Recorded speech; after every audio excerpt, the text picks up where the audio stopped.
നമസ്കാരം. Asian craft ന്യൂസിലേക്ക് സ്വാഗതം. സമസ്തയിൽ ഭിന്നത, പ്രശ്നപരിഹാരത്തിൽ നേതൃത്വം പരാജയപ്പെട്ടു. ഉമർ ഫൈസി മുക്കം. സമസ്ത കേരള ജംഇയ്യത്തുൽ ഉലമയിൽ ആന്തരിക ഭിന്നതകളുണ്ടെന്ന് സംഘടനാ സെക്രട്ടറി ഉമർ ഫൈസി മുക്കം തുറന്നു പറഞ്ഞു. പ്രശ്നങ്ങൾ പരിഹരിക്കേണ്ടവർ അതിനായി മുന്നോട്ട് വരാത്തതും ആവശ്യമായ മുതിർന്നത്വം കാണിക്കാത്തതുമാണ് നിലപാടിൽ കടുപ്പം വരുത്തിയതെന്ന് അദ്ദേഹം വ്യക്തമാക്കി.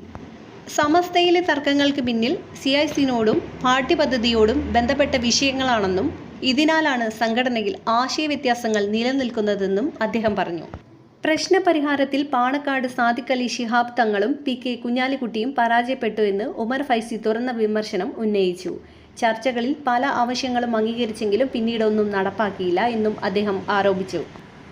സമസ്തയിലെ ഭിന്നതകൾ മാധ്യമങ്ങൾ റിപ്പോർട്ട് ചെയ്തതുപോലെ തന്നെ യാഥാർത്ഥ്യമാണെന്നും വാർത്തകൾ വെറും അഭ്യൂഹമല്ലെന്നും അദ്ദേഹം വ്യക്തമാക്കി.